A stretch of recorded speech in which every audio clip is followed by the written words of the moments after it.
Everyone. So I hope எல்லாருமே சூப்பராக இருப்பீங்கன்னு நம்புகிறேன். ஸோ இன்றைக்கி வந்து ஒரு சின்ன மோட்டிவேஷன் தான். ஸோ எல்லாருக்குமே வந்து கீதா சாரம் வந்து படிச்சிருப்பீங்கன்னு நினைக்கிறேன். ஸோ அது வந்து மகாபாரதத்தில் அதுதான் வந்து ஒரு பெரிய ஒரு லைஃப் லெசன் அப்படின்னே சொல்லலாம். ஸோ அதை பற்றி தான் வந்து உங்கள்கிட்ட வந்து நான் ஷேர் பண்ணலான்னு வந்திருக்கேன். ஸோ அது வந்து என்ன அப்படின்னா, மகாபாரதத்தில் அந்த குருட்சேத்திர போரில் அர்ஜுனர் வந்து நம்ம பண்ணுறது கரெக்டாக தப்பா அப்படின்ற ஒரு சுச்சுவேஷனில் இருந்தப்போ கிருஷ்ணர் வந்து அர்ஜுனருக்கு ஒரு உபதேசம் பண்ணுவாங்க. ஸோ அதை பற்றி தான் இப்போ நம்ம வந்து பார்க்க போகிறோம். அது வந்து ஃபுல்லாக நம்ம பார்க்குறதுக்கு வந்து அந்தளவுக்கு எனக்கு வந்து நாலேஜ் இல்லை.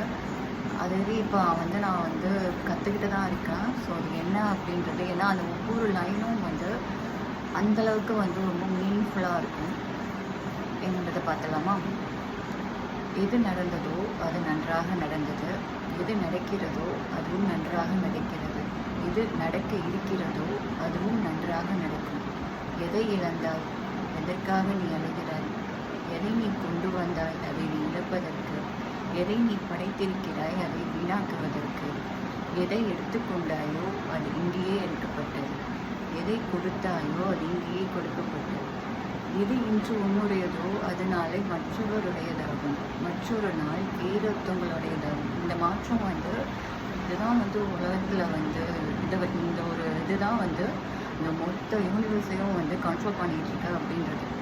சம்மரில் இந்த லைன்ஸ் வந்து பார்த்தோம் அப்படின்னா ரொம்ப வந்து சாதாரணமாக தான் இருக்கும். பட் இதோட மீனிங் பார்த்தோம் அப்படின்னா அவ்வளோ பவர்ஃபுல்லாக இருக்கும்.